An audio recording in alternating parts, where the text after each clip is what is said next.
Wow. How ironic is this? A garden was the spot where deception first caused the awareness of sin, and now a garden will be the spot where deception will assist me in bringing sin consciousness to an end. You call this garden Gethsemane, but I call this garden my place of betrayal, sufferings, and agony.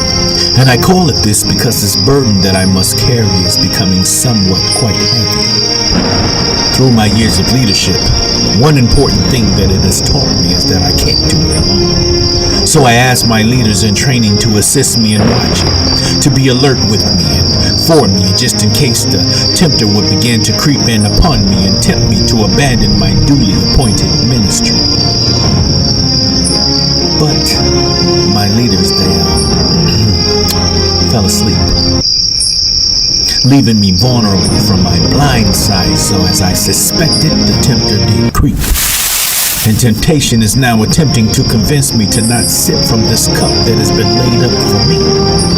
So now my mind is playing tricks on me, bringing me to ask the Father to change the steps that He has already ordered for me, asking Him to allow this portion that is to be suffered to pass away from me. But that wasn't really me speaking. That was the weakness of my humanity. So I chased that thought with a nevertheless, not the will of my humanity, but only the will of your divinity. That point of weakness was already written into the process, because see, I told you before, in order to become your high priest, I must also understand you. And in order to understand you, I must also understand your infirmities when dealing with the hardships that are placed against you. And now I know firsthand, before your season of breakthrough, the enemy will attempt to come with a season of breakdown. And that's the point when he rushes in an attempt to weaken you. So now, through experience, I am now programmed to know the right timing to deliver unto you my spirit of might to strengthen you, so that you can be encouraged and strengthened to continue going on. Yes, it is indeed true. Wisdom does bring sorrow, but it's very hard to swallow that your so-called presented friend is really your betraying enemy. And yes, that same friend that breaks bread with you is the same friend that tries to maneuver himself ahead of you. And yes, that same friend that communes with you, no doubt, just may be that same friend that will one day sell you out. Judas. But wickedness indeed has its own end, for the word says, blessed are those that bless you, and cursed are those that curse you. And since you assisted me, Judas, in getting nailed to that tree, and cursed is anyone that hangs from a tree, then hung from a tree shall also be the finale of your destiny. Didn't you know that all shall surely reap what all shall surely sow? My hour is at hand. Behold, sin is at the door, trying to do away with righteousness, and here comes that friend again, kissing me with warmth and pretend, telling his company to immediately seize me while sarcastically mocking me with wishes of Godspeed. How ironic. He called me rabbi, meaning master, but failed to acknowledge the mastery of his majesty. The stew is trouble. To be all-knowing, and to know that you was born for the sole purpose to die for his soul's purpose. Now the conflict of interest begins. See, no man can take my life, so I have to surrender it. And yes, I do have the power to call forth at least 1,000 angels at my command to protect my interests, but still I am fully interested in discovering how many trees of life will grow once I plant myself as a seed into these sinful hands. I believe that I am ready to go.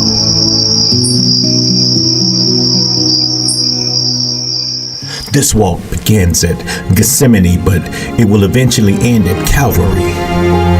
Humbleness still restrains me from unleashing all power and authority over the lives of the ones that sent swords and clubs to apprehend me. Those who are supposed to be priests that represent the Most High, and those who are supposed to be elders that represent the most maturity. Now, placed before these chief priests, facing false witnesses and accusations of blasphemy. But one witness was not that far to the left, for he accused me of being guilty of death. Guess he didn't know that he was actually a prophet who was actually prophesying prophecy. Aggression had never used to make contact with me before now. Usually I'm used to passing through, but this time spits and hits were hitting me. Ow! That one kind of hurt. But there's my other friend, Peter. So encouraging. That friend attempting to see this event today, but he'll soon deny me. Again, and again and again, and then he shall flee weeping bitterly, repenting himself over his weak, pathetic display of loyalty. And how foolish is this? Think about it. I came to bring you life, but you choose to rather have one that's notoriously known for riotous and murderous living amongst you. But that's just a small representation of what is to come. Remember this. Behold, I set before you life and death. You choose. Well, the majority will indeed choose to live. Barabbas. And in that day of their decision, their life, they will choose to lose. See, no one wanted to take a position on whether or not I should see crucifixion. So I declared myself the Son of God in the midst of their council to help them with their decision. My time is now come. Cries to crucify me became more powerful and dominant. I was stripped of all my covering, replaced with a garment that made mockery of my royalty.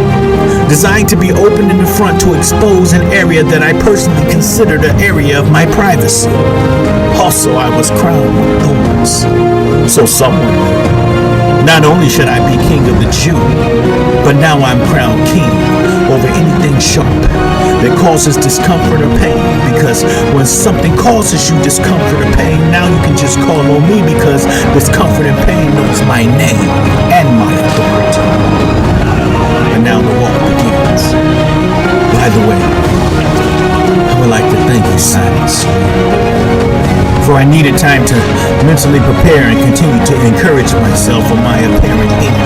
But first, Simon Serene, I want to empower you to prosper, because see, you weren't just found, you were handpicked and selected.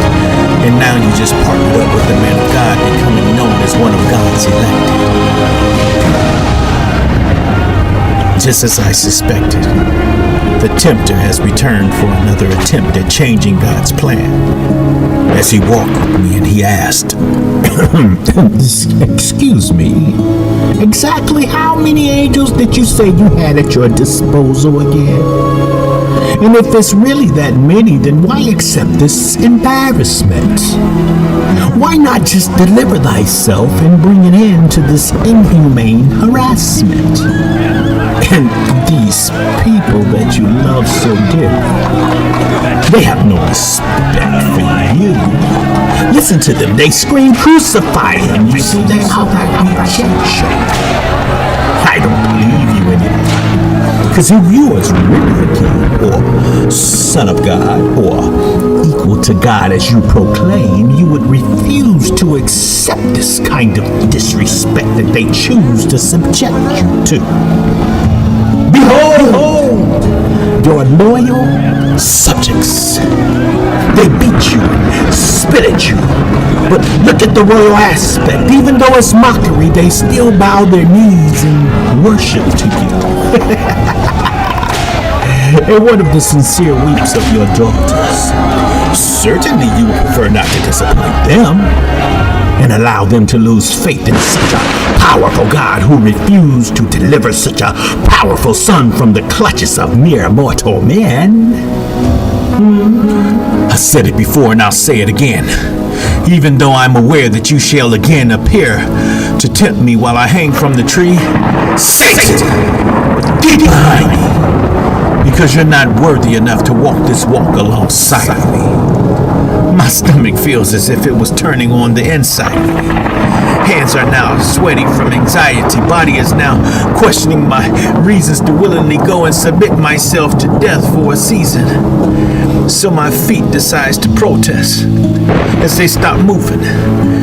But I already planned for that, as one of my strategically placed soldiers, born with a bad attitude, gives me a forcible nudge of encouragement as he demands me to get going. Oh, there it is. There it is. I see it. Calvary. You asked me, was this walk really worth it? Oh, yes, it was. And you shall see soon that this walk just wasn't for me, but it was specifically for you, because my Father said that you was deserving of it. But I believe I can say this freely. Fighting the crowd, fighting to sustain my mental and physical capacities, waging war alongside my Father as we battle sin for the sake of humanity, battling the stubbornness of my physical body, fighting my thoughts, scuffling against the reality that I'm walking onto this Calvary, playing out the most important part of my life, which is my own death, which is so far off from the normal that someone call it insanity, or just manslaughter that's voluntary. But still, while constantly fighting up against my flesh and the enemy, as they continuously war against my spirituality, I'm sure we can agree. At least for me, this has truly been the longest walk.